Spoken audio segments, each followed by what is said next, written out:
country which has started, Kenya and other things, had challenges, and they dealt with them.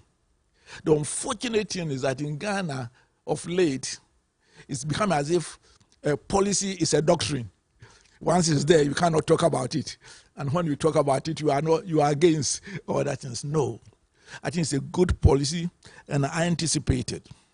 In fact, I was consulted, not in the preparation of the scheme, but when it has been done, the day before it was rolled out. And my response to the powers that be is that this is a good policy. When you implement it, there will be problems, and those problems must be addressed. And that is what, this is what I told His Excellency the President himself.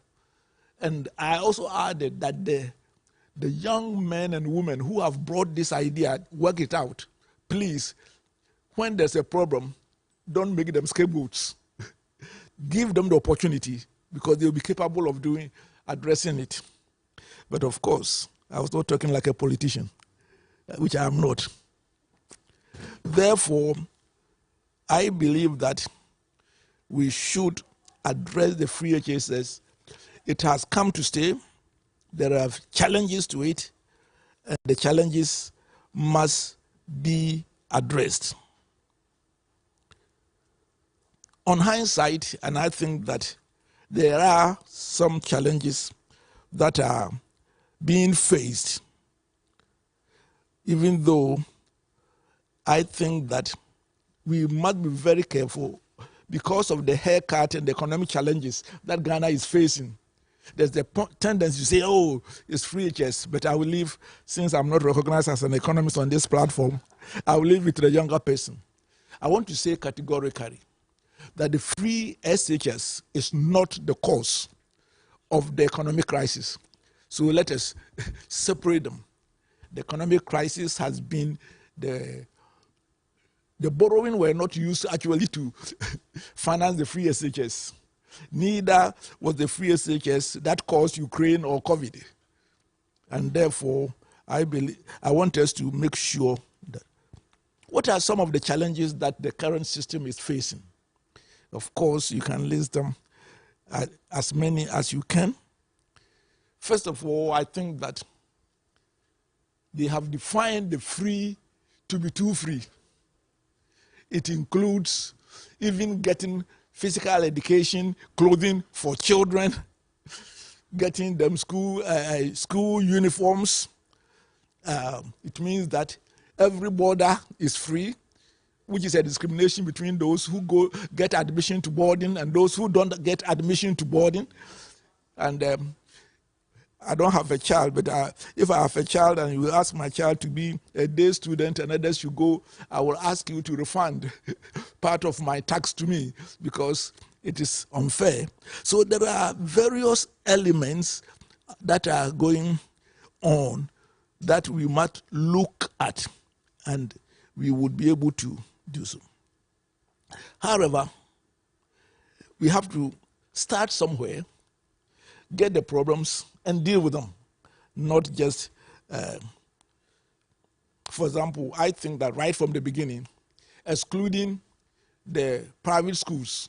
I mean, I'm not talking about the elite private schools. The elite private schools won't allow the government to come in at all.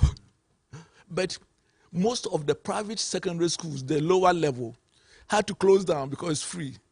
And their facilities are, you go to, for example, Swedro, Green Hill School, I believe that the government should have had some arrangement with them and then continue, rather than to say, it's government, private, don't come in. It will, of course, the government less to have about 500 students there than to park them on Swedro Secondary School. So there has been a lot of things that can be looked at and make it better.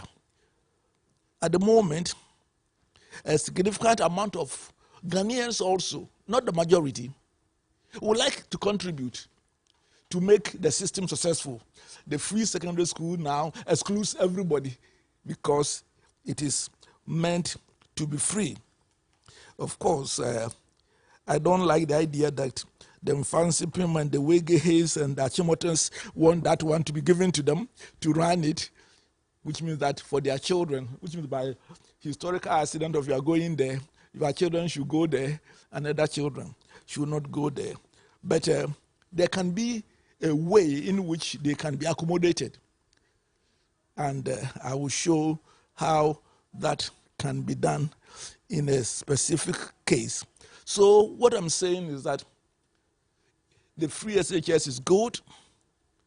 It is facing challenges. It must be tweeted and made better so that Ghanaians will ensure that no child is left behind. In the first place, let me talk about the way forward rather than dealing with always. But if we don't do something about it, the overcrowding, actually God loved us because I expected that during the COVID, our kids may die in their numbers. But God decided that, we are too poor. He shielded the youth, that most of the people who died. But there can be another viral or epidemic which can sweep. When you go and see how many students sleep in a room in some of the secondary schools, actually I shudder. You go to Prempeh College, meant for about 1,000 students, have about 5,000 students. And even before the free SHS, I went to Krobodumasi Secondary School. And I was shocked because there were 3 levels of the bed, now it's 3. And students had to squeeze to go on them.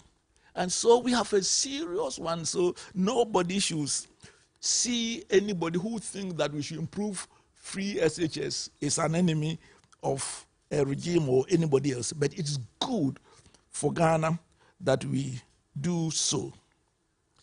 Let me say a few specific things as to the way forward. First of all, no country, and I say no country of significance, if you go to some small island, that's not, which offers free secondary school, provides boarding, free boarding to them. Nowhere. In America, I stayed there, my children grew up there when I was in the UN. Before then, my children were in school in Britain. I've lived in Namibia when I was the head of the UN there in South Africa. No country can afford to maintain the inherited boarding system. Free SHS requires quality, and the emphasis is on quality community schools. And we have examples of that in my village. We have one of the best secondary schools in my village, believe it or not, of Shiramuasi. And it is a community secondary school. And it serves, the reason why the Achimotans don't know about it, that we serve only 12 villages for the first time. Let my villagers also enjoy small. And we have about 500 students. But we allow 1/5 of the positions for foreigners. You know who are the foreigners? If you don't come from the 12 villages, you are a foreigner. And while they are almost having free secondary school, because they pay only 700 a term for food, for clothing, for transport from their villages, from PE, for books. We have one of the best science lab with a Wi-Fi provided. We paid for it though by Vodafone and all the rest. But we allow 100 spaces, a small boarding. We allow the foreigners to come. And when you come, you pay 10,000 from this year, a year. So you rob Peter to pay Paul. So this is I think that we can have a system like that where we have community secondary schools, but can satisfy the Achimotans and the rest. If they want, they can pay for a certain slot. But there are several options. The second way, by way of the way forward, is we must, as I said, stop making free SHS a doctrine so that it is this. We started this way and it will be so forever. No, it must evolve. And in that way, it will become better. The third, by way forward, is that free SHS doesn't mean everything must be free. I believe that, in any case, it's not free for those who have to pay transport to go to school and don't have the boarding. And therefore, tuition must be free. The government must continue to pay for the teachers. They must continue to provide infrastructure. But I think that even the poorest parents may be willing to make a contribution with the peripheries. And those, we must give opportunity, as we are giving in Shiromwasi Christian High, for people who can afford the 10,000.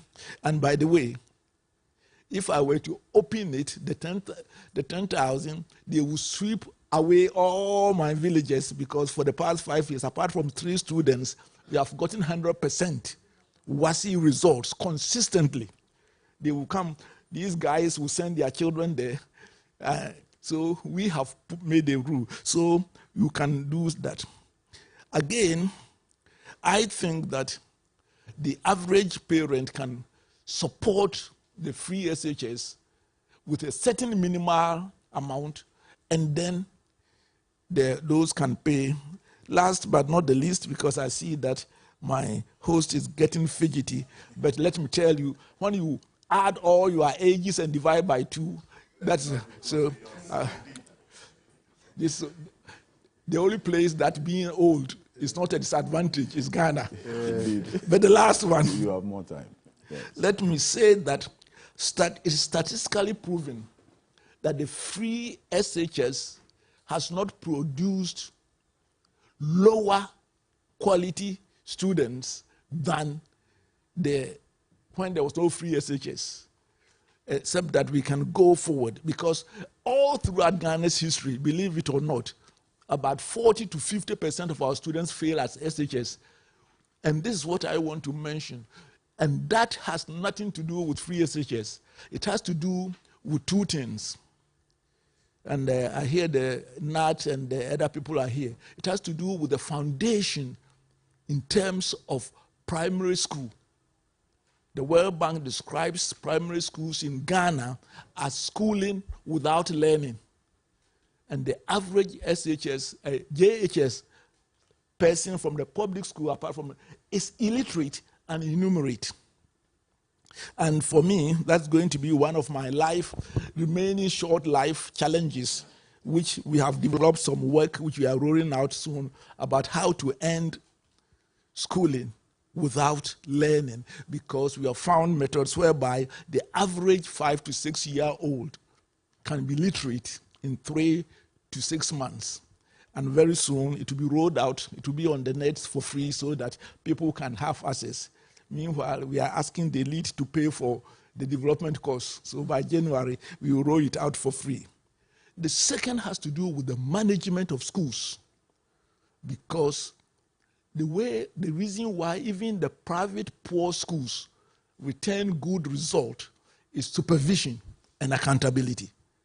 And at this moment, the average public school, especially at the basic level, there's practically no accountability, and they are not delivering. And that is where, so it has nothing to do with the free HSS. I trust him, probably, just to go ahead. I believe that once we tweet and exclude the peripheries, have a way that there can be contribution from those who can, Ghana can afford a free SHS for every child that needs it. I thank you. Wow. Professor Stephen Adey. Thank you very much. Please, let's put our hands together once again. Thank you very, very much for this. And to be honest, with everything that you have done in this life and then contributing to the development of this country, if I want to go into your profile, I'm sure the next 1.5 hours will not be enough. So thank you so much for this and laying the solid foundation for this all-important conversation. To be honest, touching on all the salient areas that defines this conversation that we're going to be having this morning about the way forward and what has to be done. Certainly there are challenges, but accepting and then also listening to the suggestions on how to also solve these challenges is why we are here. Our next speaker is Dr. Peter Pate Anti, who is also going to be talking about some of the challenges with implementation as well as the real situation on the ground from the policy and the CSO's analysis perspective. Please, let's put our hands together for Dr. Peter Pate Anti. Thank you.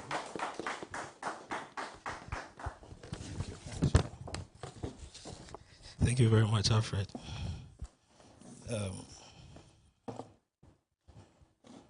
Normally, when a professor speaks, we, the students, don't have much to add on, especially from my background as an academic. So I would not speak much, but point to one or two things that I think we need to start thinking through. We all agree, and as Prof have said, that education is very important.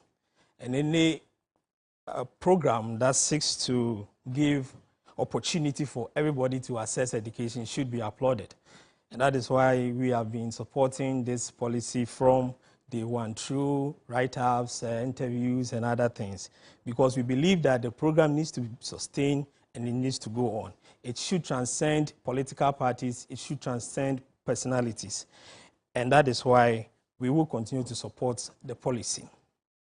Now, policies have intended outcomes and then unintended outcomes. So normally when you are looking at a policy like the free senior high school, you are looking at what were the objectives of starting the policy. And that is clear because if you look at the logo, it tells you that the intention of the originators was to ensure that there is enough access for everybody to go into senior high school. There is quality and there is equity. So as somebody who's been trained as an evaluator, when you want to look at this policy, that is your first point of call. Has the policy been able to create the needed access? And I said, yes. The policy has created a lot of access. Most kids who technically will not have access to secondary education can now go to school. And that is a big deal. So we shouldn't downplay that. Because, of course, if you look at the literature, it tells you that when you remove the barrier of finance, what happens next is enrollment will shoot up. So that is something that we need to acknowledge. Again, we have to also look at equity. Equity in terms of various variables. In the first place, you can say that, yes, there's been some sort of equity in accessing secondary education when it comes to what we call the gender parity ratio. Because you agree with me that if you have a male and a female in the house, a boy and a girl, and you have limited resources, the economists will say, and you need to take one to school, the natural instinct will be, let's take the boy to school. But with free SHS, girls have access to school. And from 2016, where we have a gender parity ratio of 1:0.8, now we are doing 1:1.2, which means that even more girls are accessing secondary education as compared to boys. So you can't tell me that the policy is not good. The policy is good. Again, people who would not have had the opportunity to attend certain kinds of secondary schools have had access to go in there. So looking at how the placement has been carried out and all those things in between, you will see that there's some equity being achieved there. But the same equity variable has been downplayed because if you look at how we are financing the policy, you would agree with me that that technically is not equity. What we are doing is more of equality, which does not, I've said on several platforms, does not make sense to me. I mean, financial sense to me. So that is a problem that we will need to look at. Then we look at the quality aspects. And Prof said that the free SHS it's not the cause of the quality of education that we are experiencing. It could be true, but we also have to look at what variables do we use to measure quality education in Ghana. If you are using student to teacher ratio, if you are using student to textbook ratio, if you are using student to desk ratio, if you are using these variables to measure quality, and you have improved access, and because of that, these variables are suffering, you would definitely have a say or a point to say that these things are impacting on the quality of education that the students are going to get. But I would want to say that the future prospects of the policy is bleak. And I say this with all the strength that I have in me. Why am I saying that? You see, normally, policies are fed and then they produce what we call products. Now, how do we feed the free SHS policy? We feed them from those that are coming from the basic schools. Now, we all agree that our current basic school system is in tatters. There are constant complaints about capitation grants not going, their performance, and everything in there is not working. Now, I'm speaking about this and I'll link it to quality. So the products that are coming to feed the free SHS are not products that we are proud of. They are not products that are built to face, to acquire the needed kind of education that we can give them. So if we are not particular about the point of feeding of the policy, and that's why I'm saying that the future is bleak. If you are not particular about the point of feeding of the policy, we are going to have a very serious problem, because these kids that are being transitioned to senior high school do not have the kind of education that they need. Prof said that in Ghana we do schooling, we don't do education. So they are just going through the system, especially those who go through the public basic school system. It is an eyesore. It's not something that you would want your world to be. And I wouldn't be wrong if I count everybody here and none of our kids are in the public school, because we know the challenges in there. So these people are being fed into the free senior high school, and their quality is at stake. Now, those who are also going through the system, they would definitely graduate and then will come out. That is the product. What kind of education are we giving them? Are they designed in a way that they will be able to satisfy the things that we want them to do? Because what we are doing with free SHS is an investment, and the economists will agree with me. We are investing, and we need to get the needed returns. So you ask yourself, if I go through the 3 years of free education, which Prof and I agree that it is just schooling and not education, what am I going to do? What will be my contribution to the development of the country? Of course, because there are social benefits of education. We want crime rate to go down. We want maternity mortality rate to go down. We want child marriage to go down. We have a lot of social benefits of education. We have economic benefits of education. Can these kids going through the system be able to contribute to the development of the country in all aspects that we can talk about? So that is why I say that the future is bleak. The future is bleak because it is also not sustainable. And when we talk about the sustainability issue, people think that, oh, you want parents to pay. I don't think so. What I think is that we want another stream of income for the policy, so that if you have 60% coming from government, there's some 40% coming from somewhere. I don't care whether it's parents, I don't care whether it's an international grant, I don't care whether it's even taxes. But that 40% would always support the policy when the government is not able to do that. Let me give you a scenario.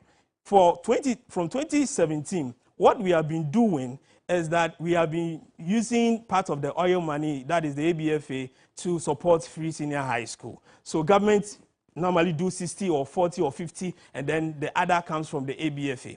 In 2023, this year, we are doing 100% from the oil money. And we understand the reason why that is happening.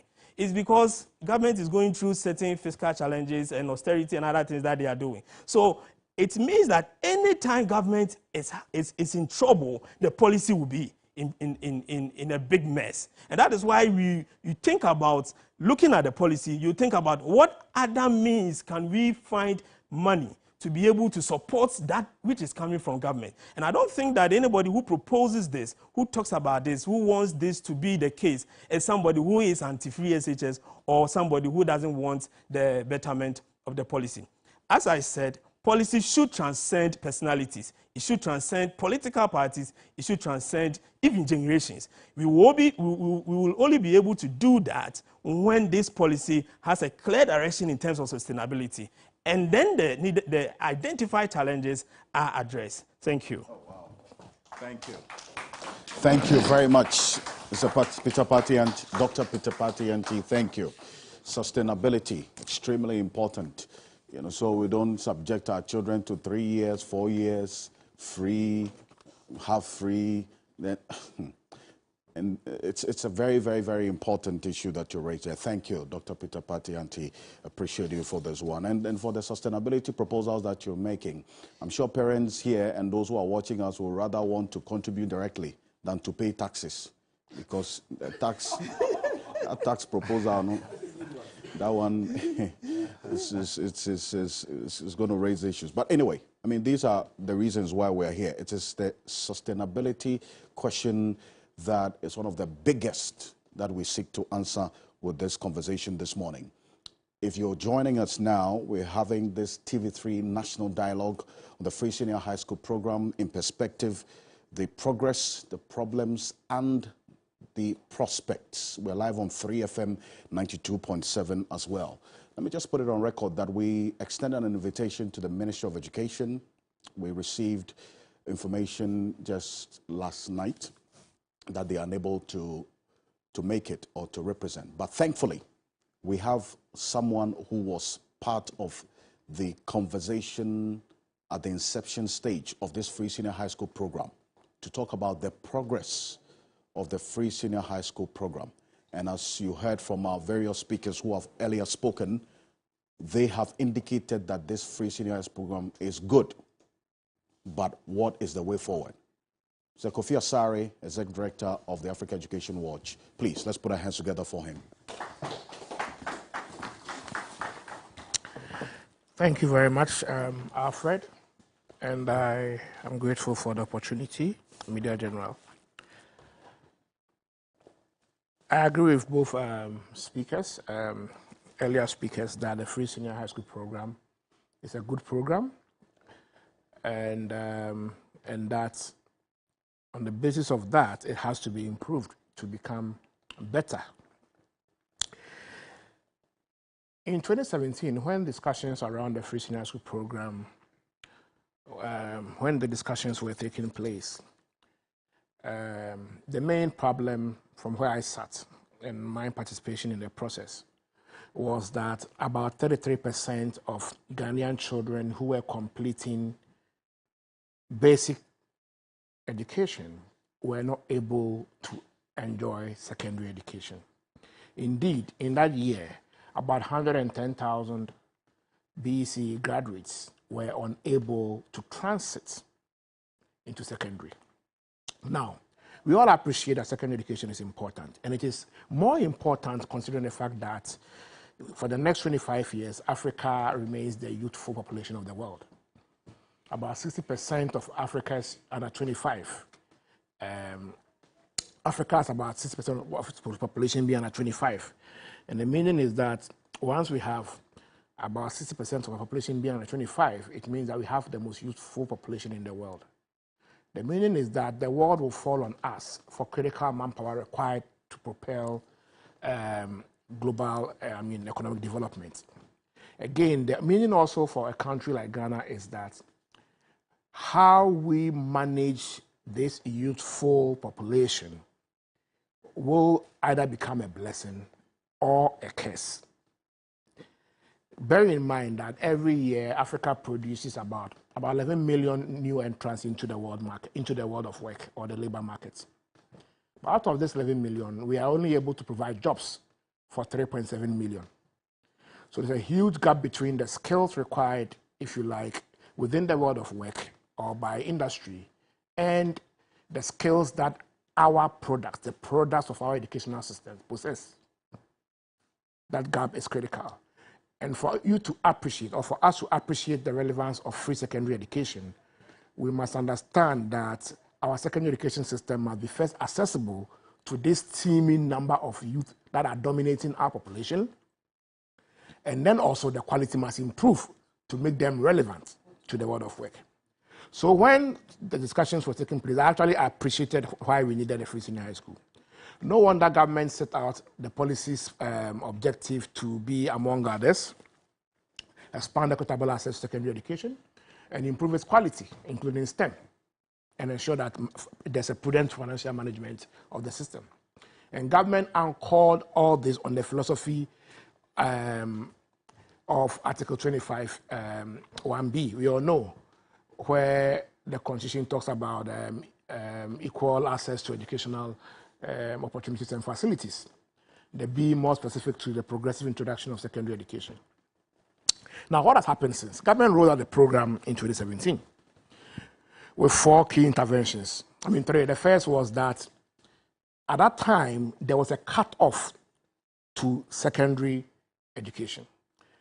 And it was around aggregate 36, which meant that any student who had more than aggregate 36 at BECE could not progress to a public secondary school.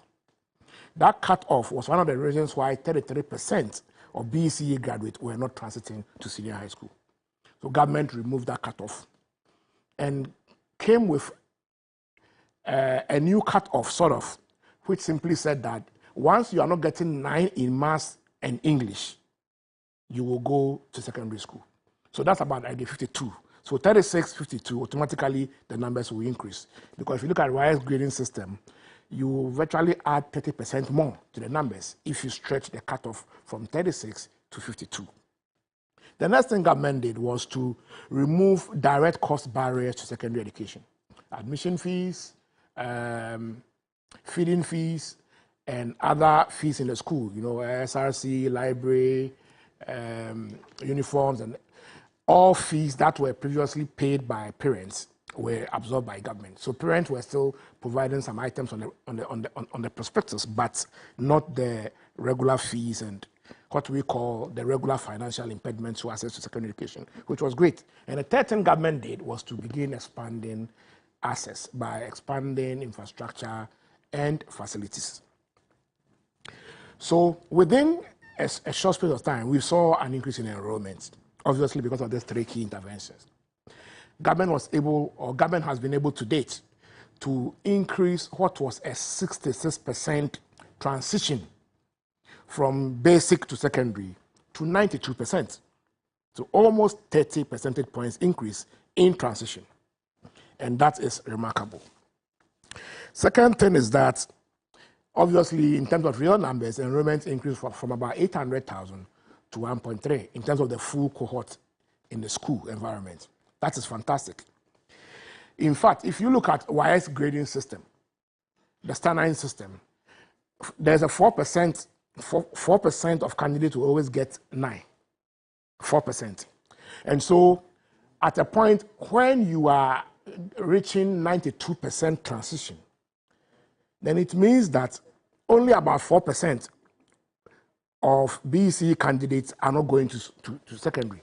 Because if 4% will get 9 in maths or English per the Star 9 system, then it means that if you are doing 92% transition, then only 4% of those who qualify for secondary per the new, per the new cutoff are not going. Statistically, that is what it means. And so the policy has made enough progress. In terms of quality, as Prof said, there is no evidence that the output of the policy is bad. At least the only measure we have is WASI. And the WASI results that have been churned out since then to date indicates that there have been significant improvements. In mathematics, for instance, performance has increased from about 33 to about 60. In English language, increased from 51 to 60. Integrated science from 48 to 62. And I'm talking about between 2016 and now, 2022. Social studies from 54 to 71. This is because government has been intentional in investing in what it calls interventions in the senior high schools. Yes, double track existed and still exists in a form now. But you see, government invested in the intervention, which is more or less an extra classes, extra teaching for the students, and paid teachers extra to do that. And so even though the number of days students were spending in school reduced because of the double track, the instruction hours actually increased because weekends were all utilized as part of the interventions.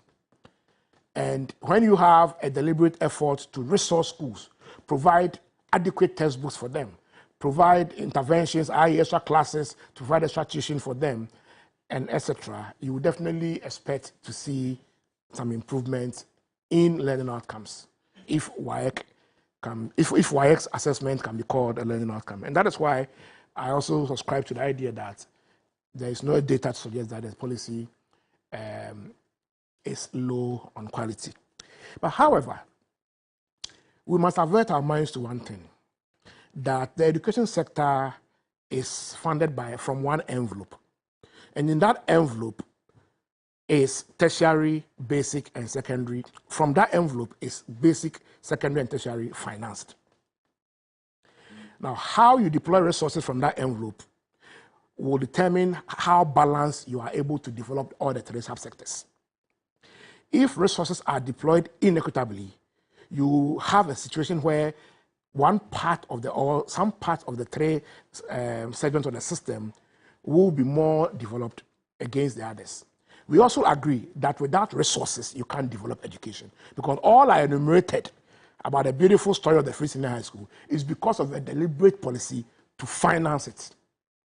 Now, why am I saying so? Whilst we are recording this beautiful outcome from Free Senior High School, if you look at the pre-tertiary budget, I'm talking about basic and secondary budget of the Ministry of Education, this year, for instance. Take out salaries, because salary is normally non-discretional, okay? You can't vary salaries because you already have teachers and workers in the education sector. Take out salary, we call it non-discretionary budget. If you analyze the non-discretionary budget of the Ministry of Education for this year, for instance, you realize that basic education is taking about 4%. 4%. And the remaining 96% is taken by secondary education. And the discretionary budget of the ministry is that budget that the ministry can vary. You know, that is the only budget that can vary. That's what they used to buy goods and services, and then also to build schools. So goods and services, capex, teaching and learning materials, building schools, infrastructure, training. 96% of that discretionary budget is going to secondary education and TVET, and only 4%. So that 4% is the reason why you will hear capitation grants not being released in about 2 years. That 4%, which has been dwindling, it used to be about 19% in 2016. So it has been declining since we started investing in free secondary education in 2014. It has been declining from 2014 all the way to now at the point of 4%. So far as we maintain the free senior high school program in this way, that basic education share of the Ministry of Education discretionary budget will continue to decline. And it will be the reason why you will not be seeing basic schools being built the way they should be building. They should be built, or they should be springing up. It should be the reason why you won't be seeing adequate textbooks, underlying adequate textbooks in our basic schools. And it will be the reason why we'll also not be seeing capitation grant being disbursed to our public basic schools timely. So I believe that a way out of this is to fashion out an approach where those who reasonably should be able to afford some aspect of the free senior high school budget should support government. And this is what I believe in. I believe that at the basic level, 30% of students are from private schools. So let's assume, and that is not far from the reality, that 30% of BECE students who enter senior high school came from private schools. That is one. 2, we know that about 40% of private schools are low-cost private schools. And what I mean by low-cost is that some of them are makeshift schools. They are patronized by people who are poor, but they have no option because they live in Oyibi, and there's only one public school in Oyibi, but there are about 20 private schools. So if they don't enroll them in these schools, they cannot have an education. Poor people. So let's take out the 40%, meaning that 60% of the 30% that will transfer from private schools into senior high schools are from regular public schools, private junior high schools. Averagely, $100 a term is how much a parent spends on a child in junior high school. A term, only $100. And I'm talking about fees, books and direct school expenses. I'm being very charitable. If I had transport, $100, that's 1,100, 1,200 cedis. So it means that a parent whose child attends a private junior high school should be able to afford 1,000 cedis. 1,000 cedis a semester, not a term, a semester. If we ask private school, the 60% who are attending regular private school, moving to senior high school, to pay 1,000 cedis a semester for feeding, just 1,000 cedis a semester under free senior high school, which is 2,000 cedis a year, we will be raising close to 500 million Ghana cedis to support the government budget. Why support the government budget? Because Peter will tell you that between 2018 and now, Finance Ministry has not been able to disburse more than 65% of the free senior school allocation. There's a liquidity issue. That's why you hear about the food crisis. So when you have those who can pay, contributing something, it will provide some liquid for the Ministry of Education to have some, a breather, and then sort out the issues that bring the food issues. So that when Finance Ministry is unable to bring funding timely, which has been the case for the past 5 years, you are able to have some liquid to manage the system without the system suffocating. That is how I think people who are in the capacity to support government implement the free senior high school can participate. Thank you very much. Wonderful. Thank you. Thank you very much, Kofi Asare, giving us further information on the progress and why we should all be concerned about the sustainability of this policy. If 4% of the discretionary budget of the Ministry of Education is going to the basic level, we cannot certainly be building a superstructure on a weak foundation if we're thinking about sustaining this policy. It is the numbers that he gives that leads us to the next stage of this conversation about the economic sustainability, the financial structure that we have for this free senior high school program as we speak, and whether it can be sustained in its current form. The one to speak to this is Dr. Edu Susakode. He's an economist. Please, let's put our heads together for him. Thank you.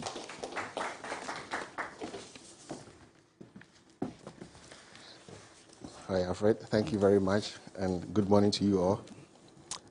It was a privilege sitting by the renowned economist. Prof, your student is here. Please lower the marking scheme for me.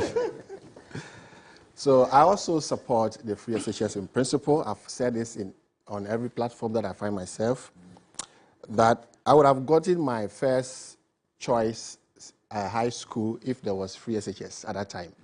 I started my school, high school education in 2000, because the objective of free SHS is to increase enrollment without compromising quality, and that no child of school-going age should be denied access to education.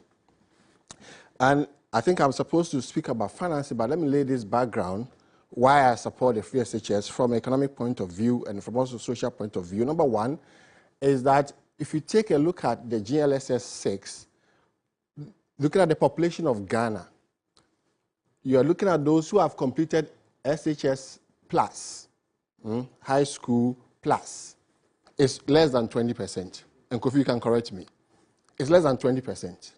So you want a population, you want your economy to grow, a middle-income country like Ghana, you want us to transform with 20% senior high school plus education, no way. Then you come to those who are working, those who are supposed to grow our GDP. It's also less than 30%, it's about 28% or so. Less than 30% of workers in Ghana have SHS plus education. I'm adding the tertiary level 2.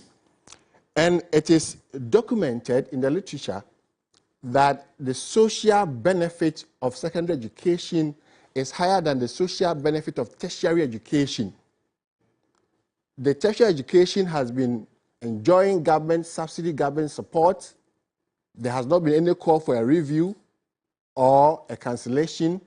Now, secondary education is enjoying government support, and some people are calling for a cancellation.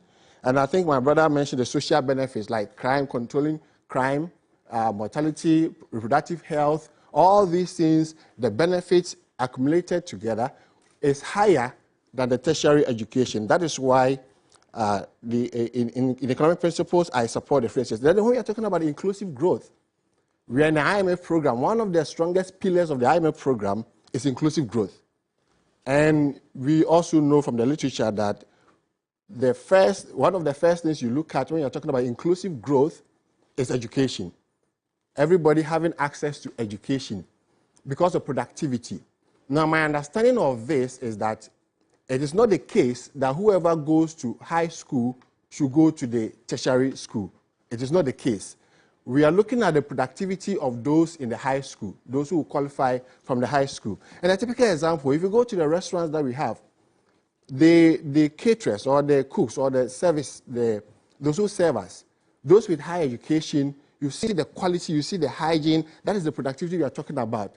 But those, in other areas where the cook and the servers do not have secondary education, you see the quality, the low quality in hygiene, etc., etc. Then, let me also touch on the review, what I've heard about the review. Before I go to the financing, I read the IMF document. The IMF document is saying that free SHS has increased enrollment, but it's poorly targeted. And I read that document and I ask the IMF staff that what is poorly targeted? Well, how do you define poorly targeted? No definition. It was just put there. And number two, the IMF did not recommend what would be a proper targeting in the document. Okay, so maybe they leave it to us for us to do the review. And these are the reviews I've heard. Number one, that the poor must be made to enjoy and the rich be made to pay. But I do not support that because we need data to do that, what we call the discrimination, quote unquote. You need data to successfully implement that kind of targeting to discriminate the rich from the poor. My second point of not supporting that type of targeting is the direct tax system in Ghana is progressive. In other words, the direct tax burden falls more on the rich than the poor. So already the rich is paying huge sums of money in terms of taxes in the country. Then the other review, the other targeting I've heard, which I do not support, I think Kofi mentioned it, that those from public basic schools, is that your point, should, those from public, okay, maybe that's not your point, but let me say this. Those from public school, the ones we call CITO, should enjoy free SHS, and those who go to private basic school should not. Again, I do not support that argument. And the other one that maybe I'm tempted to support is the one proposed by Prof. about a boarding fee, that it should be a tuition fee free tuition fee, but the boarders must be paid to, must be made to pay the boarding fee. That I'm tempted to support, but with a caveat. The caveat is that in every review, we must be careful about the cost-saving element. Or the discussion we are having here, I'll go to the finances because people think that it is putting so much burden on government. But if after the review, we have not been able to save any significant amount of money, then there was no need for that review.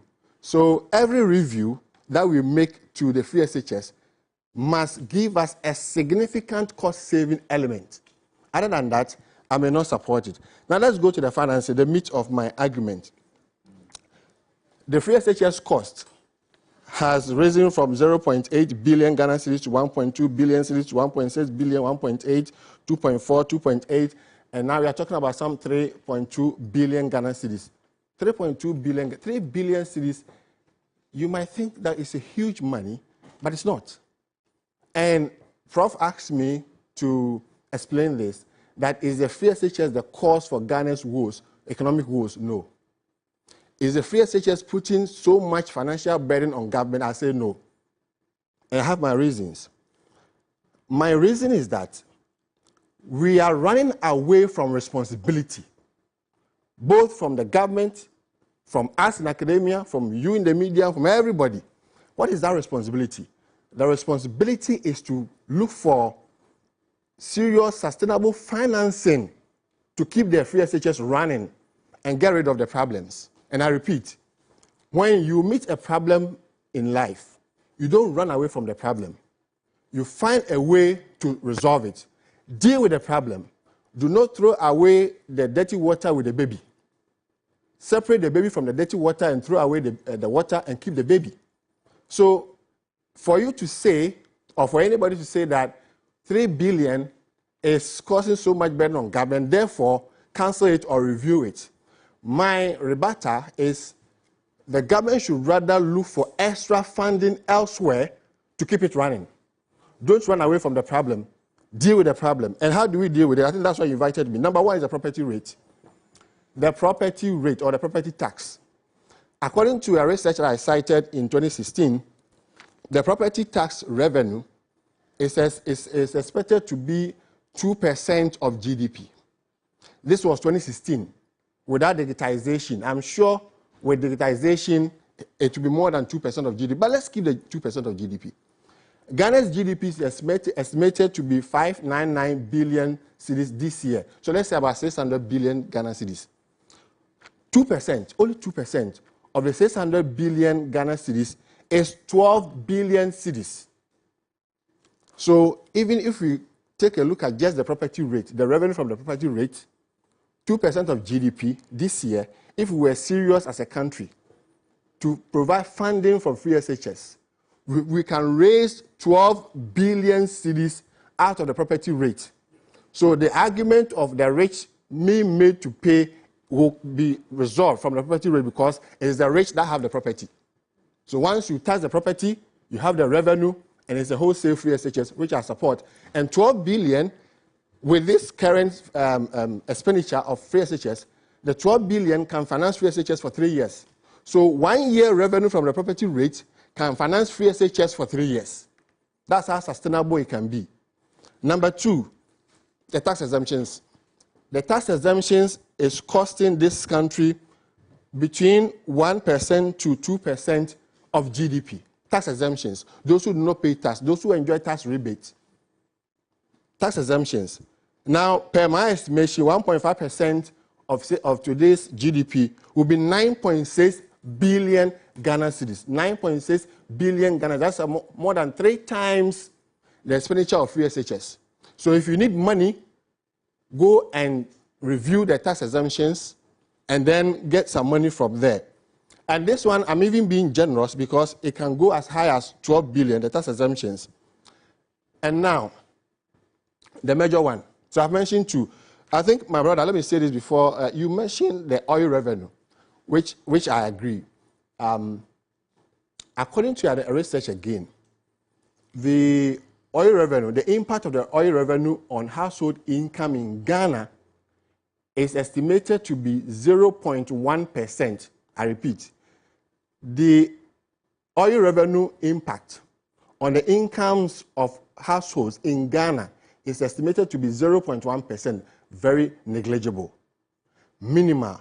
And therefore, it means that you have few people enjoying the oil revenue as against the many. And so if the government in its wisdom is saying that, well, he wants every Ghanaian to enjoy the oil revenue through free SHS financing, I support it completely, 100%. And then, is my time up? Okay, 2 minutes. Okay. Now, the bigger fish, the extractive sector. The extractive sector. Ghana is the #1 producer of gold in Africa. Last year, we produced $6.6 billion of gold, not million, billion dollars of gold, just 1 year. Ghana is #1. How can the #1 producer of gold in Africa not be able to find money to finance free SHS? Oil. We produce oil amounting to $4.2 billion in 1 year, just last year. Put the two together, we are talking about $12 billion. Use the exchange rate and do the math. How can't we finance free SHS with our oil, our extractive sector? Botswana is doing it, Saudi Arabia has done it, Norway has done it, all our rich, resource-rich countries are doing it, and Botswana. Prof, I don't know if you can correct me, I don't know, I've heard that Botswana education is free from crèche to tertiary. And the value of Botswana's extractive sector is 60% that of Ghana's. So if somebody who is having 60% is doing free education up to tertiary, How much more you, that is the #1 producer of gold in Africa, producing $6.6 billion of gold, produce $4.2 billion of crude oil, and you are telling me that you cannot finance free SHS? The money is here. We should not run away from the problem. Let's deal with it. Free SHS has come to stay, and we must keep it running and have suggested ways, sustainable ways of financing it. My fourth argument is the use of finance. The fourth argument is the use of tin as a requirement to enjoy free SHS. Tin. As a country, we should not run away from tax payment. Even if you have to pay 1 cedi, pay it, show your tin. If you want your child to enjoy free SHS, which has been financed by other sources, show your tin before we admit your child. The tin must be a requirement for the admission of children into the education. I'm sure you give me a chance to say more. Thank you very much. Thank you. Thank you. Please, let's. Thank you. Thank you very much, Dr. Edu Owusu Sarkodie. Really appreciate it. Thank you for your thoughts as well on this. And the financial regime for this free SHS program is what has been under scrutiny now. Because, in fact, if you agree that the boarding component should be taking off, then that's more like taking off about 70% of the spending regime of the free senior high school funding now. Because from what I get, Kofi, and Peter, about 60 to 70% of the budgetary allocation for free senior high school is spent on feeding. Yeah. So, exclusive of teachers' salaries. Yeah. So 60% of the 2.3 billion for this year is going to feeding. So if the boarding component is off, then there'll still be more money to do other things and also dedicate a lot more to the basic education level. But anyway, that's why we're having this conversation about sustainability. And let me just remind you that we're live on 3FM 92.7, also live on TV3 Ghana on Facebook, DSTV channel 279, all across the world on 3news.com. For those of you who are watching us, you're part of the conversation. You can send us messages on Facebook.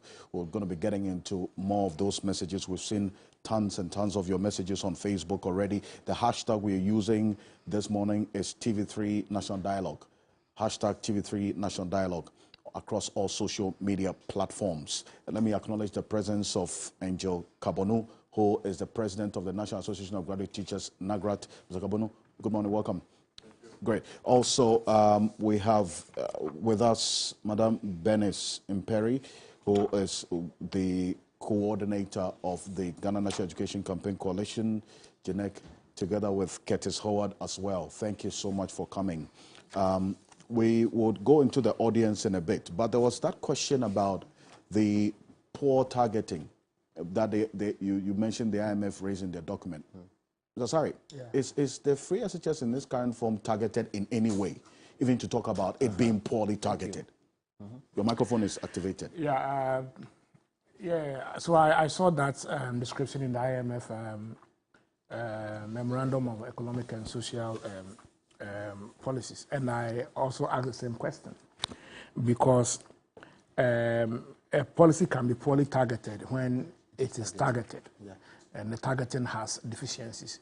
But the IMF made that statement. They actually found 3 problems of our education system in the memorandum. They mentioned the poor learning outcomes at the primary level, low investment, and then recommended the need for enhancing teacher training, and then also provision of more resources for primary education as solutions. But when they identified the poor targeting for secondary education, they didn't go ahead and make a recommendation there. They ended there. Yeah. But government came out to explain that it wasn't the original intention, and it is still not the intention of government to target the policy anyway. That's how government responded to that. And so the targeting, so government has indicated that it is not that it is poorly targeted, but its original intention was to implement a wholesale free. Yeah. And so there is no problem, and that the current architecture of the policy is a deliberate one. Okay. But let me quickly end by saying that I'm just I'm just asking you a simple question. According to Scratch, by 2018, Ghana was losing $3 billion a year to corruption. How much is $3 billion today? Is it not 30 billion? Yes, yes. Which means that I can also say that if we end corruption, we can save 30 billion. 10 times. And make perhaps basic, secondary, and tertiary education fully free, right? The danger in projecting it, okay, the danger in doing fiscal policy analysis, the danger in projecting fiscals you don't have, okay, is where we find ourselves. Because you can get 1.5% of GDP through property tax. You can. And you can get about 2% of GDP from exemptions. The law has been passed. The law was passed in September last year. Okay. But the reality is that you may or will not get it. You understand? So the danger is that, yes, most of the fiscal analysis and projections, given prudent revenue mobilization, will always point to a direction where how much we need to sustainably fund free senior high school is just there. But the reality is that it's not there. It's very far from us, because all the assumptions or the prerequisites that must happen for that money I'm mentioning to be there will never happen. So you wait forever to get 2 billion from property rates. You wait forever to get 1.5% of GDP from exemptions before you sustain a very important policy. So that is the challenge that normally we have with such. In a minute, Dr. Antti, you wanted to add something? Yes, I wanted to talk about the IMF thing. If you look at where that statement was made, they brought it under social interventions. Yeah. So my question was, how was the policy presented to the IMF? Because it's based on how you presented the policy, that is why they would also want to address it that way. Because all social interventions are targeted. And that is why maybe they made that particular statement. So we should look at it from that perspective. How was the policy presented to the IMF? I say thank you. And Prof, this one in a minute. Is the formula for measuring learning outcomes only limited to examination results? Because every time questions and concerns have been raised about the free senior high school program, government points us to the WASSCE results. That it's an answer to the quote-unquote naysayers of the free senior high school policy, that WASSCE results are good. That's one of the major ways, as far as we do know, of measuring the performance of this free senior high school program. Is the measurement of the learning outcomes only limited to examination results? No, it's not limited to that alone, but it is the major one. That's where you start from. I mean, when you take your child to school, you don't say that, he can come back well-dressed and everything else, but failed. So, but definitely, there are, I founded a private secondary school, and we have 4 outcomes, which we are equal. But I was speaking to the faculty yesterday. I said, look, I cannot compromise on the results. We should be the best. But secondly, we are concerned about the moral education. We are talking about the health. We maintain strictly 1 to 10 teacher-student ratio because we want them to be mentored. And so there are other things you look at, but you cannot sidestep the fact that you take your child to secondary school to come up with a pass. Thank you, Professor Stephen Adai. Let's go to Mr. Bright Appiah, who is Executive Director of Child Rights International, because he's concerned about the basic level as well, because we cannot pretend that we are only improving secondary education at the expense of basic education and there wouldn't be a problem when that foundation is what the superstructure that we are building at secondary level will be sustained upon. So, Ms. Appiah, I want you to speak about the situation with the basic education level now. What's going on? Yeah, well, thank you very much. I think Kofi touched on it in terms of the expenditure that we're making in that sector, and how that can also feed where we are making more investment, especially when it comes to the secondary education. So for me, it is important that we give equal attention to all the stages, especially the foundational stages. And because of also political commitment, you see more of this investment at the secondary school level. And that for me also raises a whole lot of issue as to whether the system can only, because of political commitment, can favor a particular policy because it's coming from a certain direction, or we look at education in totality to see how we can structure investment in that sector so that it be beneficial. Early childhood education is very serious. We are not really paying much attention about it. But these are systems established to feed where we are making more investment. So it's important that we look at all these sectors to ensure that, yes, we give it a priority. And to even look at it more from the perspective that it raised from it. Doc talks about the social environment. Kofi talks about the economic, in terms of looking at it purely from economic point of view. And then Prof also made mention of issues relating to how good the policy is. However, we think that certain leverages must be considered in the process. But to look at it from Prof's point of view first, I will talk about the way we have structured our secondary education system. It is true that when you go to other countries, it's a community schools. So therefore, you expect that their policies will be tailored towards that angle. But when you come to our side, if you look at the way we have even built our secondary school, we envisage that it's going to be a boarding system. Therefore, if government is developing policy, then it will target. But to say that those who are to access it from that point of view should pay, will demand a lot of explanation as to why that should be. Because the example that he cited, they have a different philosophy guiding the way and manner they run education. So it is important for Prof to also give us more light on why, that comparison and why he thinks that, they should also pay for the fees. Again, Doc, you made mention of a very critical point that no matter how we look at it, free education is a social policy. It's not only looking at economic gains, it's also looking at the social investment that we are making and the benefit that we have, and you touched on it. So I would also want to get it from your point of view. If you say the future is bleak, with all the embellishment that you're giving to the policy, by concluding that the future is bleak, based on certain factors, I still feel that we will need more explanation to it, because how the policy from our point of view, I think that if we address some of the issues that Prof raised in it, we should be able to run this program effectively. And Kofi's point is valid from the perspective that if we have this X amount of money and we are investing, then we should be very careful in terms of how we use that X amount. But let's also avert our mind that when we were even implementing this particular policy, we didn't envisage that government will even fund it to this level. One of the major issues that we raised to government is that government should be able to clearly define where the financing is going to come from.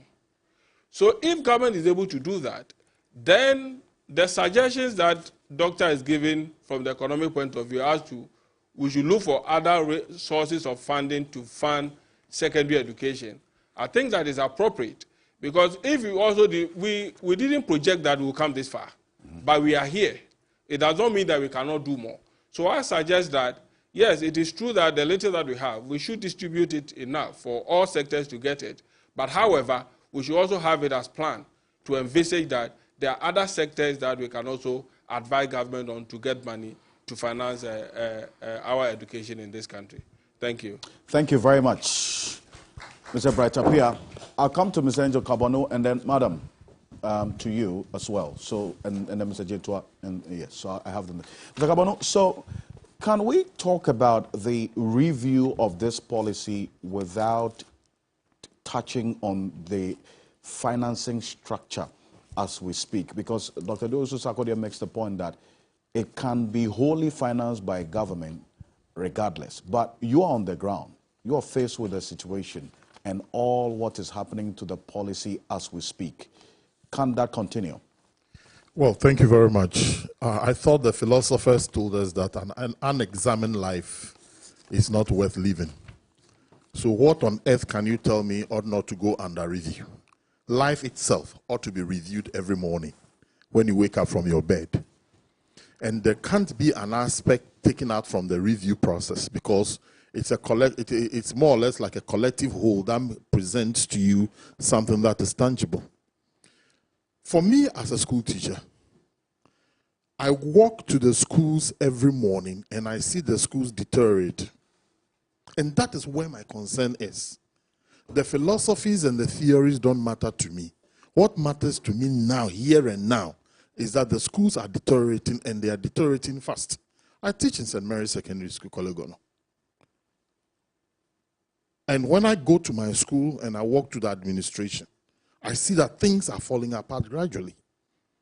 Go to Wesley Girls, talk to the headmistress of Wesley Girls. Go to Ebury Girls. And I'm talking about the so-called Ivory League schools. I've not mentioned VACBO, I have not mentioned FIDIM and all those other ones. So what is happening? What is happening is that resources are not coming adequately. And even when they come, they don't come timeously. Because the resources are coming from a source. And that source is under a certain pressure. So government will bring resources to create a semblance of a school running. That is why government is concentrating on the feeding. Because the teacher's salary is from source, it's from central government. So if the students are there and they are being fed, at least they are in school. The teachers will go and teach them. So there is semblance of the schools operating. And that is what we are doing. The other thing that we need to look at critically is that before Get Fund, Ghana was providing schools and facilities. Then we brought in Get Fund, where a percentage of our incomes will be taxed for education. What has happened to the Get Fund? The Get Fund is being capped. And as a matter of fact, the monies that's supposed to go to Get Fund do not go to Get Fund completely, and we all know why. Then we were there and we said, oh, we want to help fund health. So you bring in a health levy. We're collecting the health levy. Government said, look, my kitty is getting low, so they take part of the... So whatever you bring, whatever taxes you impose on these people, the huge and unending stomach of government will be so much that government will pick from it. So the grand theories will look appealing, but the reality is absolutely different. For me, I'm saying that if we are, and are you aware that there is gradually an upsurge of private senior high schools springing up within the periphery of Accra? Go to Kaswa. Go to the peripheral area. And why are those schools getting patronage? The objective of a parent sending his or her child to school is to get quality education. That is why our basic public schools got destroyed, especially in the urban and peri-urban areas.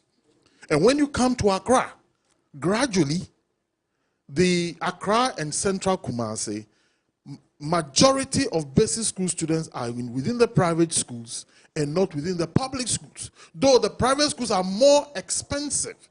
So that should tell you it's not the presence of the school, but the type of education that is being given.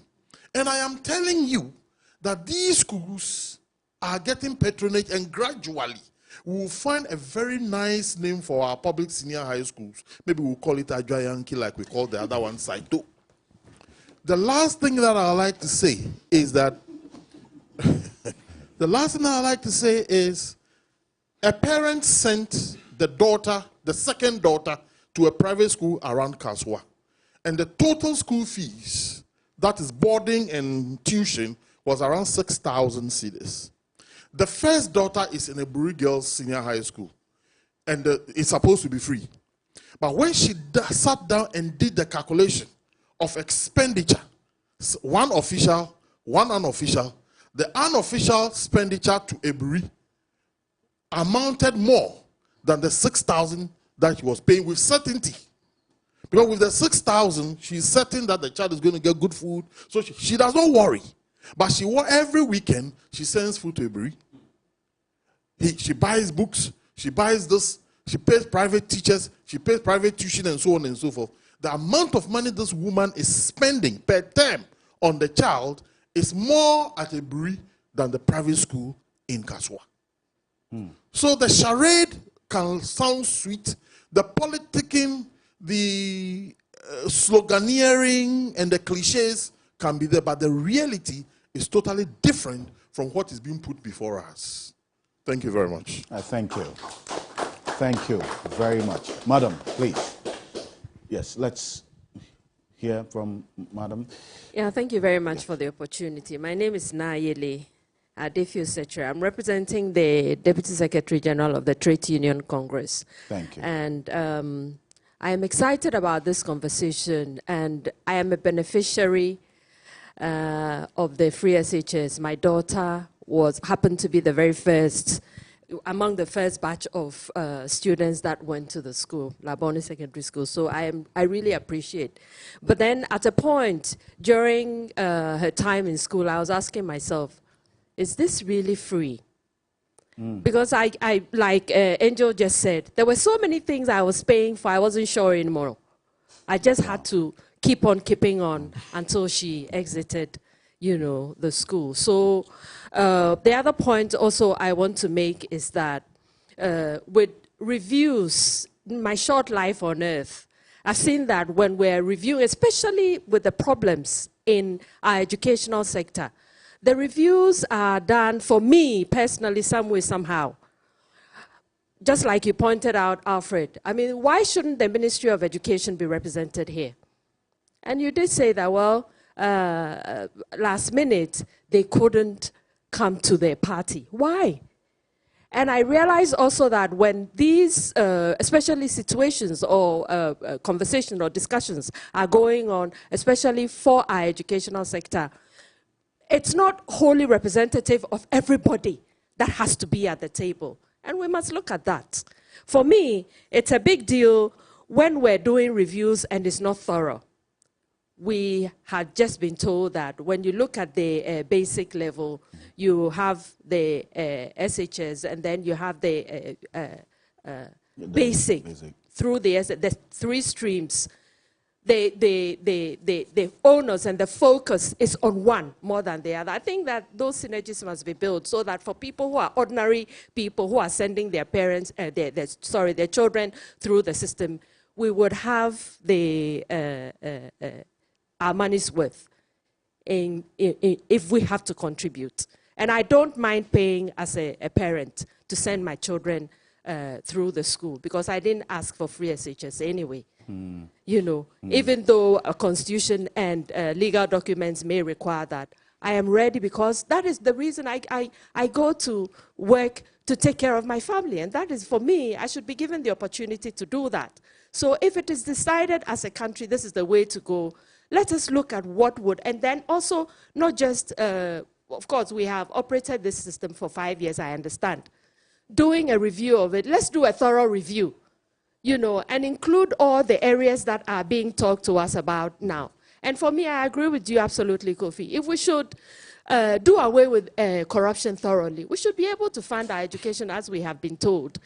Sometimes it's too painful. You don't know if the people who are supposed to be managing us are the ones, or we are the ones who are actually not, you know, giving them the support that they are supposed to have. Sometimes you just get confused. And I want to ask, why are poor private schools, as we have been told, not part of the free SHS? Is there an answer to that? I would really want to know why. Thank you. Well, madam, let me stay with you. What are some of the things that you were paying for, even though your daughter was said to be enjoying, or the was free supposed SHS, to have been enjoying free SHS? I paid for, in fact, when she finished everything, and that's where I want to begin, I paid for the books. The textbooks that were given to her. The textbooks? Yes, and they were returned to, I don't know if it was back to the school, I don't know where, but I had to pay for the textbooks. The textbooks that you paid for were returned to the schools? Yes, they were returned. She didn't get to keep them, they were returned.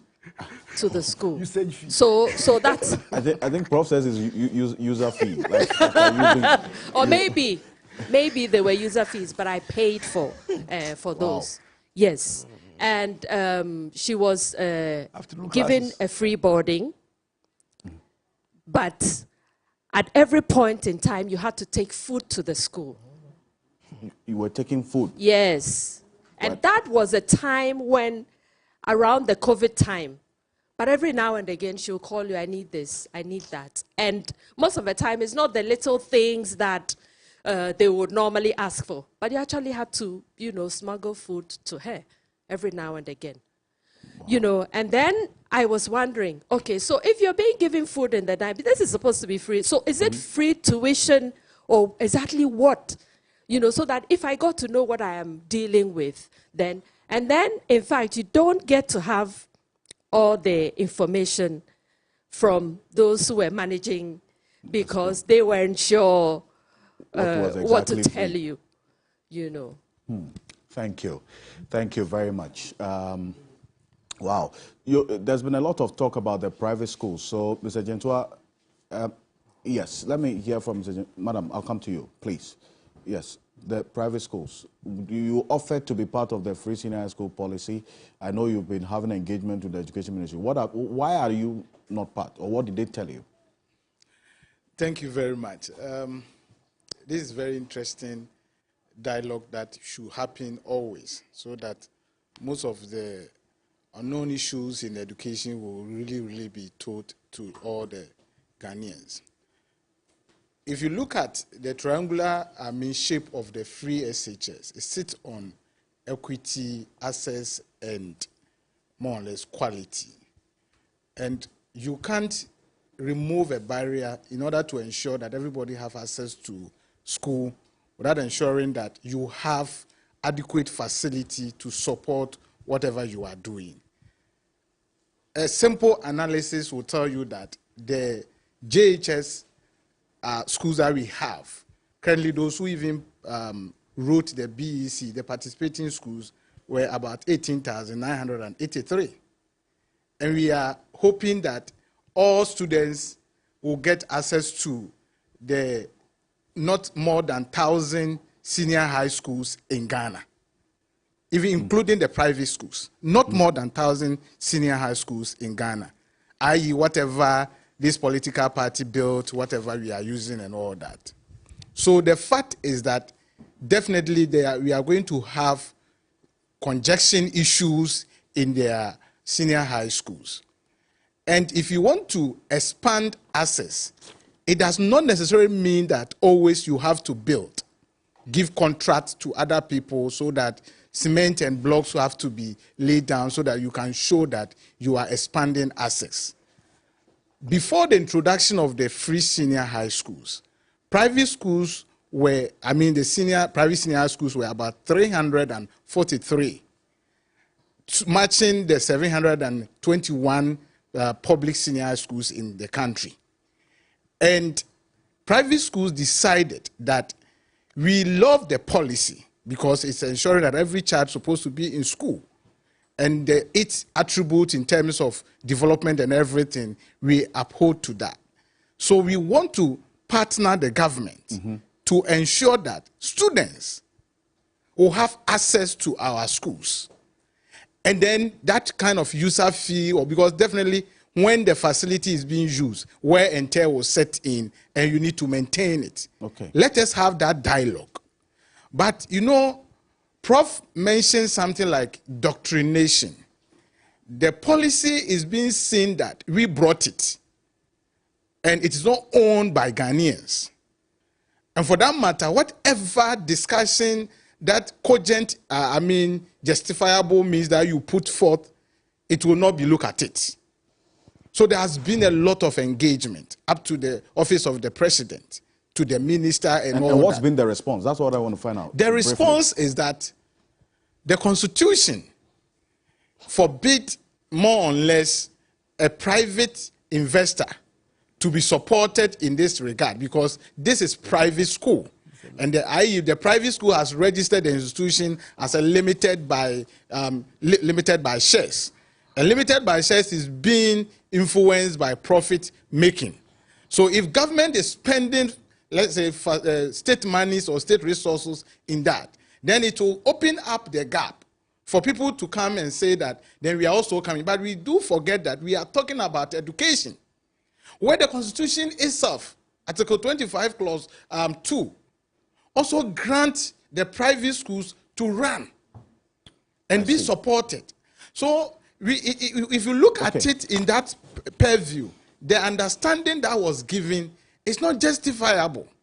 There's no justification of it, because as we speak now, Prof mentioned some schools. When you go to Kumasi or Boase, there are good schools that have better infrastructure and better, durable materials to support this policy. But because the conversation itself is not all opened for parents and major stakeholders to make input and for it to be considered, it becomes very difficult for the private schools to be added. So that is the story. And well, Mr. Jeff, thank you. In fact, I needed that response. We're not done yet, but thank you for that one. Thank you very much. I want to take, Madam, the last comment from the first engagement with our stakeholders. I'll come back to the panel here. Yes, please. Thank you very much for the opportunity, but I want us to draw our attention to something, that in our education sector, are we only interested in coming out with a policy without looking at how the policy will be implemented or sustained? We have so many beautiful policies within the education sector: early childhood education policy, inclusive education policy, we have the school feeding policy. We develop those policies and we don't know how we are going to run the policies, how we are going to implement the policies, and then it comes with a whole lot of challenges. So before we develop the policies, let's do a thorough study. Let's have the data. Let's look at the resources to implement these policies, and then it will help us. Otherwise, we will develop the policies with all the beautiful content and we'll be faced with the challenges. Now, talking about the review of the senior high school policy, Prof mentioned that most countries has free tuition, but the boarding is not free. Now, looking at the challenge, one of the main challenge we have is the feeding of the students in the school.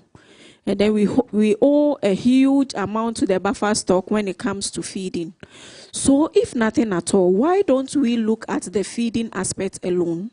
If parents are made or other guardians are made to pay for the feeding alone for now, as it's one of the main major challenges we have, so that we look at the others whilst we address the other challenges that comes with it. Thank you. Thank you very much. And before we go for this quick break, Mr. Kabono, there's been a number of reactions to some of the things that you said. Some parents who are sending us messages on social media want you to talk about the situation with feeding, access to textbooks, and the overcrowding situation in senior high schools that you are aware of. Those three things, briefly. Please. Well, let me say that one thing that surprised me is how can a government with capitalist orientation centralize the purchase of items to be sent to all schools across the country. That buffer stock arrangement is adding cost. And let me give you an example. If a school is around a Jusu, where maize is cheap, why can't the school just go to the market gates and buy maize, and it ought to be supplied by buffer stock? Let us do a forensic audit of the cost of items that some of these centralized bodies are giving to government to pay, and then you begin to understand why we are having the cost that we're talking about. Look, you see, the feeding situation is this, that you have to wait for somebody to mobilize food items and come and supply to you.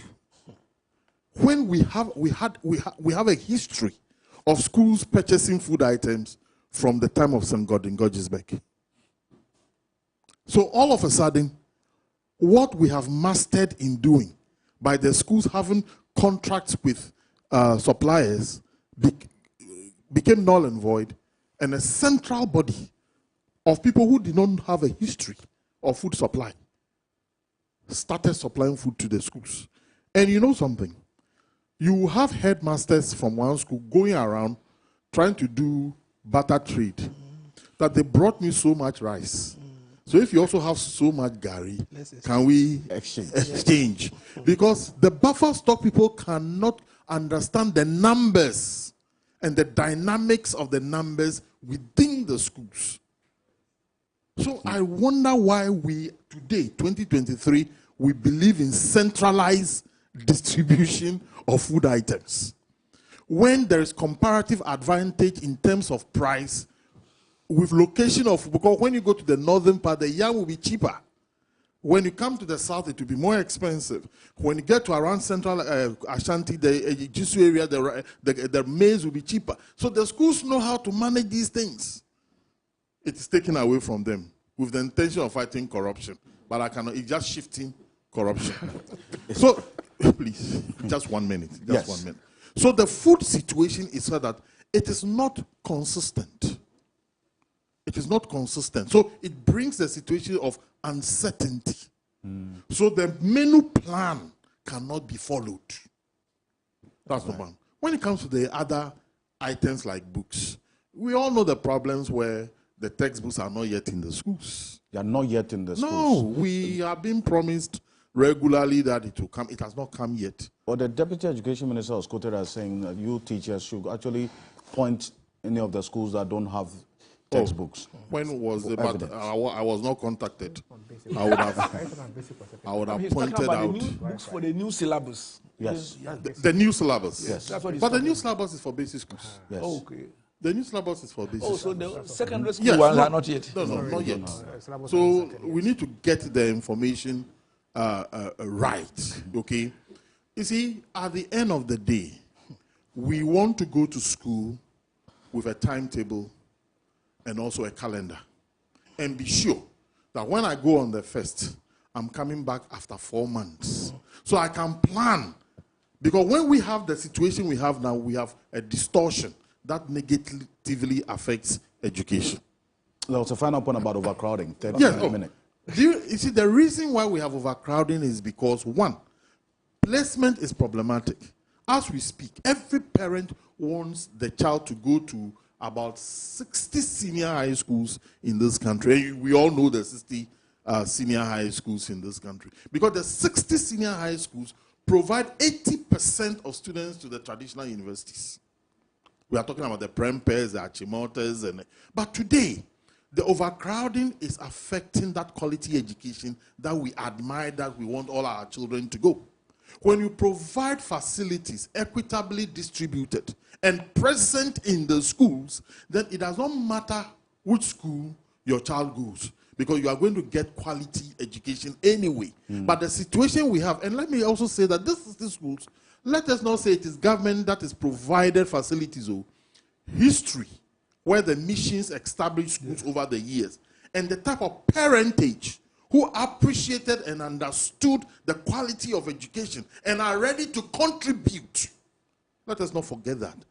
Parents who understood education and were ready to contribute. So when you go to Presec, a whole classroom block was constructed by parents. When you go to Wesley Girls, a whole computer lab was constructed by parents. So the contribution of parents cannot be taken away from the quality delivery of education anywhere.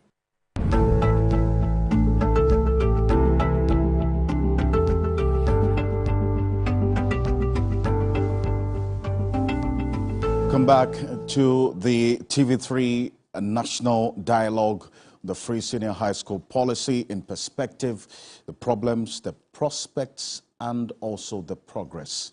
If you've been following the conversation since we started, we've been diagnosing what the real situation is on the ground, and the panel and stakeholders in studio have been talking about solutions, proposing solutions as to how to better this policy and improve on the impact, the results that it's having on our wards, children in this country in the coming years. And we have Professor Stephen Adey, Dr. Peter Patianti, Professor Peter Court is going to be joining us on Zoom. Unfortunately, couldn't join us. Dr. Du Susakodiye is with us, and Kofi Asare also. And we have a number of stakeholders as well who have joined us in the studio to share their views and their thoughts. You've been hearing a number of them before we went for the break. Let me acknowledge some other persons as well who have joined us. We have Araba Bentum, General Manager, Catholic Schools, Ghana. She's representing the Secretary General of the Catholic Bishops Conference. Can you give us a wave? Thank you. Thank you so much for joining us. Before we went for that quick break, there were questions to all of you, in fact. Start off with you, Dr. Nt, that you say that the policy is good, but the future is bleak. So Brother wants to understand the connection between those two positions that you espoused earlier. Yes, so we say that the policy is as good as its sustainability. So if you say that the prospects of a policy, I mean the future outlook of a policy is bleak, it means that a time will come whereby that policy will not be able to deliver what it's supposed to deliver. Now, I made 2 points. I said that one, look at the feeding of the feeding of the free SHS.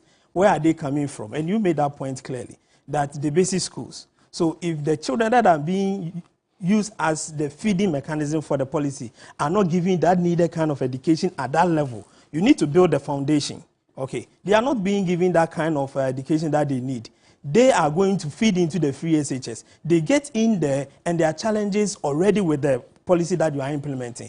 It means that the product of the policy will not be beneficial to the system because you are doing an investment, spending money, and then and you want to ensure that at the end of the day there is certain benefits that the country would reap from it. So if you don't look at those that are being fed, I mean at the basic level, then those that are going into the free senior high school system are not children that have a certain kind of quality. And that means that at the end of the day, whatever comes out of the free senior high school will not be something that we'll be proud of. And that is why I mean that the future prospects of the policy is bleak. Again, let me make this point, and I'm glad that you are here because you agree with me that we can take a parent to court for not taking care of the ward, right?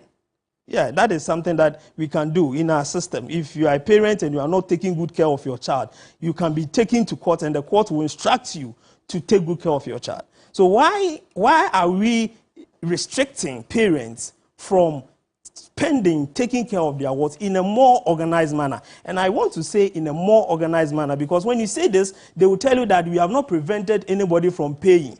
But I cannot walk into the school and then say that I want to pay my fees. When the headmaster, if he takes that money, that headmaster will be taking on. So we need authorities to give us a well-organized structure so that parents who would want to pay would have the confidence that the monies that they are going to pay will be used for what it is. If you look at the 2017 budget, there was a mention of a voluntary fund that was supposed to be created as a result of the free senior high school. What has happened to that? Nobody talked about that again after that budget was read. So this is what we are talking about. If you are not able to clearly state that this is how we are going to fund the policy, this is how we are going to feed the policy, and that is how the products of the policy are going to contribute to the future development of the country, then that policy in its future outlook is bleak.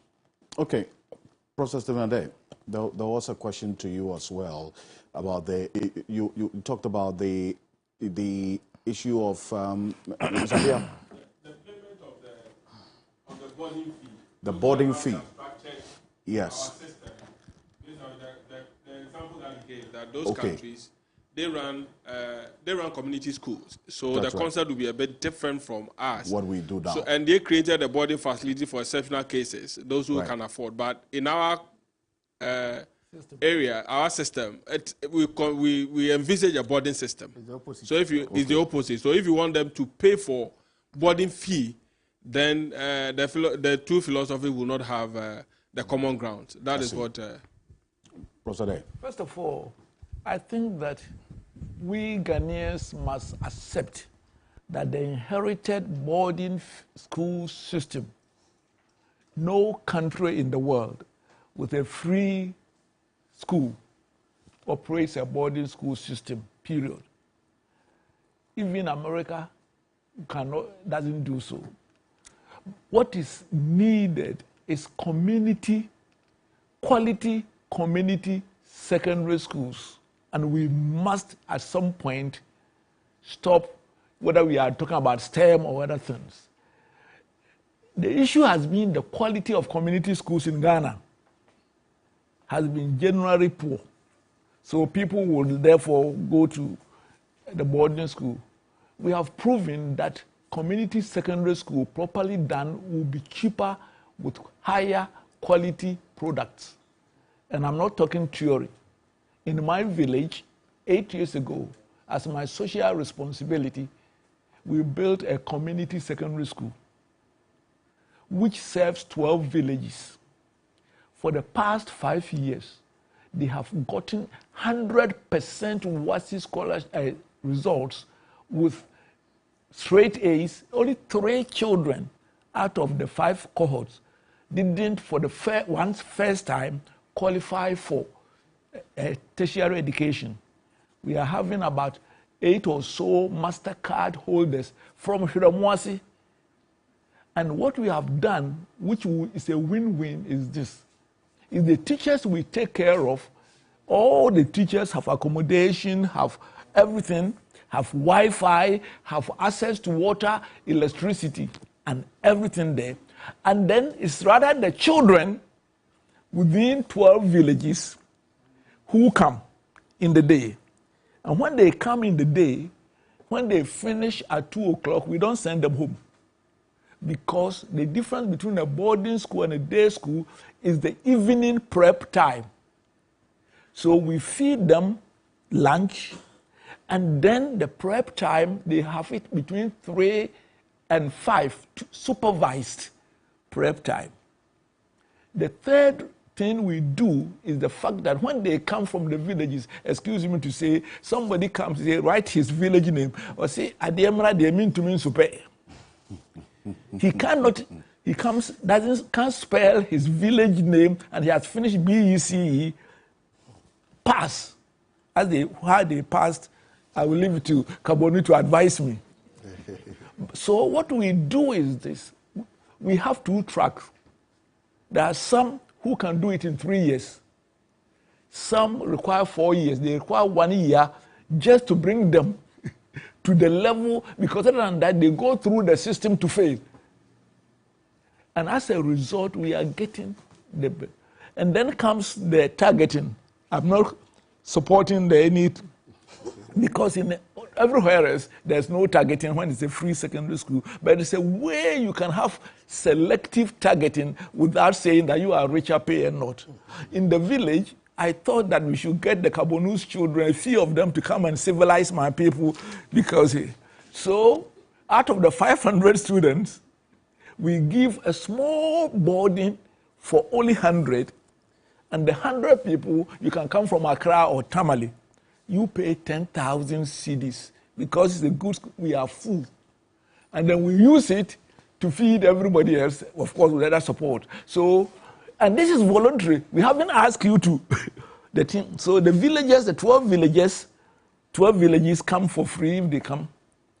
But if you are a foreigner, we call them foreigners. If you are not from the 12 villages in my context, you are a foreigner.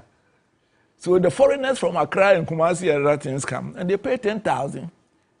And we use it, we of course, at the school in Accra subsidize also. We use it to fuel them, give everybody the same lunch. Of course, they will have 3 meals. So we must, and this has been designed to fit a Ghanaian situation. It doesn't exist anywhere. And that is where we should bring the brains together, the teachers and others, and say that, look, this is our situation. Every child must be educated. How can we build a system? As for what Kabonu, for once we are agreeing on the deterioration. If Prempeh College continues to have 5,000 students in a facility meant for 1,400 or 500, within the next 5 years, there will be nothing at all. And therefore, there's a need. I am 100% supportive that no child should be left behind. But I believe that there are ways whereby we can solve the challenges that have emerged, and that no policy should be seen as a doctrine. It's something that must evolve, and we must bring our brains. And the Ghanaians are capable of solving it. Indeed, and that's the reason why we are having this conversation this afternoon, because of the capabilities of the Ghanaian to solve these problems, propose meaningful, sustainable, and then also feasible solutions to these challenges we're faced with as a country. A number of you have sent messages. I'll read the first batch of it. Adam Abdul Basit is talking about Kofi Asare not saying what he believes is the reality about free SHS outcomes. Prince Anani Selassie says, if the foundation is destroyed, how can the whole educational system stand? And this one also here says that I can afford 1,100 cedis for my niece per semester to help the free senior high school policy. And then Kwame Sapon, you are responding to someone saying they should take them to GIS. This one here says, Benjamin Adumata, the free senior high school policy is the best, but I don't support government to fund boarding fees for students. Those in the boarding houses must pay for bread. That's for bed and breakfast, you say, for bed and breakfast. Kofi Asare, good one. Those from private schools should pay fees, and those from public schools should pay because they are less privileged, you say. Madam Mentum, with the Catholic schools, yes, please. Yes. Hello, my name is Araba Bintum, the General Manager for Catholic Schools, Ghana. As much as we are talking about the funding of the free SHS, I will also want us to look at the disciplinary aspects of the whole program. Okay. Because the schools are free and the parents just dump their children there, free things are always expensive. The disciplinary aspects of the schools are not being looked at.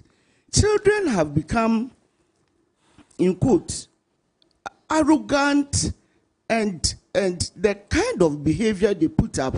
Now the teachers are afraid of the children. And when you go to certain schools, headmasters and teachers have bracketed their doors, and when they close from school, they sit in the house and they are even afraid to come out. Right. So let's look at, apart from the funding, let's also look at the disciplinary aspect of the whole free SHS. Thank you. Thank you. Because if the children acquire the education without discipline, they cannot do anything. Madam, in a minute, please. I think I have just 1 minute to say something. As a parent rep on this dialogue, I've been hearing about them saying 70% of whatever is the budget on free SHS is on feeding. How are they being fed? What quality of food is being given? That is a problem for a lot of parents because we are spending so much on provisions and food sent to our children in the school, even though the children are being fed. So I think that aspect should be looked into, and then government should give clear direction. If they need help, they should make it clear we need help. I think we are dancing around the problem, and then when parents try to support, then it's as if we don't need your help, and then it's becoming a problem. So sometimes when you approach parents that they should help, they tell you that government has not said that he needs help. So it's becoming a dilly-dally, we're running around. So let's government give clear direction. I think I need help. Parents, give me help. Thank you. Thank you very much. Thank you. Appreciate you. And please, let's put our hands together for ourselves and for our panel members, the stakeholders in here as well. Thank you very much for making the time to be here. Really, really appreciate you also taking the time and also contributing to this all-important conversation. And to you, our panel members, Professor Stephen Adey, Dr. Peter Pate, Dr. Edo Susakodie, and Kofi Asare, thank you very much for coming. And to you, our audience, many of you sending the messages. I apologize we couldn't read all of them. But guess what? This conversation is a progressive one, and it continues even beyond today, because we're going to keep knocking on the doors of policymakers, because we as taxpayers are the ones who are financing the execution and implementation of these policies by government. And we have a voice, and we have major stakeholders as well. Thank you very much for joining us.